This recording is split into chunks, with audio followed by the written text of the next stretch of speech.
Hi guys, today I'm going to show you this cute inverted heart pigtail style. I'm parting her hair from the centre all the way down the back of her head and then going from the back of her head across to the top of her ear and then tying it off into a little ponytail. I'm going to take a slice of hair in that corner, part it into 3 pieces, take the right side under the middle, left side under the middle.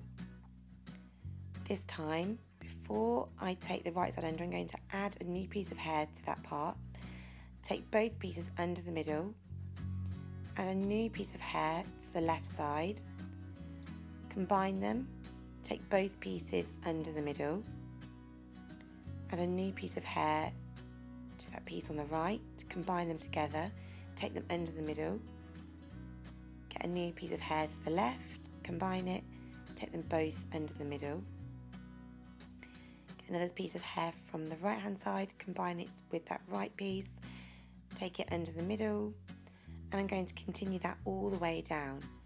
Every time I do a stitch, I do just give it a little bit of a tug just to keep it tight and secure. I'm not pulling it hard. As you can see, my little girl's not flinching, I'm not pulling her hair. I'm just giving that little bit of a tug just to secure it into that stitch, just to really lock those pieces of hair together. And that's really quite important when you get to the neck, just to keep it a nice, neat braid so it's not all saggy around the neck. And then I'm going to continue braiding all the way to the end of her hair. And instead of using a bobble, I'm just going to use a clip to keep it quick. And then I'm going to continue on the right hand side and do exactly the same, getting another Dutch braid all the way down to the end, keeping it neat around the neck again. Now here, because I just used a clip, I can just quickly unclip it and then tie it to that top ponytail. You see I'm just tugging that braid through the bobble just to make sure it's nice and secure at the back of her head, not saggy. And then take that left braid, just make sure it sits neatly on the back of her head, combine it with that little ponytail at the top, and then tie it off nice and securely, pulling that braid through again, make sure it's nice and neat, and then that's it. It's all done. So a nice cute way to wear Dutch braids.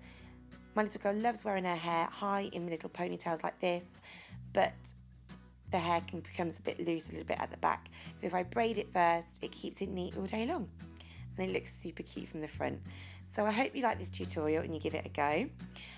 Please subscribe on my other social media channels and check out some of my other tutorials that you might like to have a go with.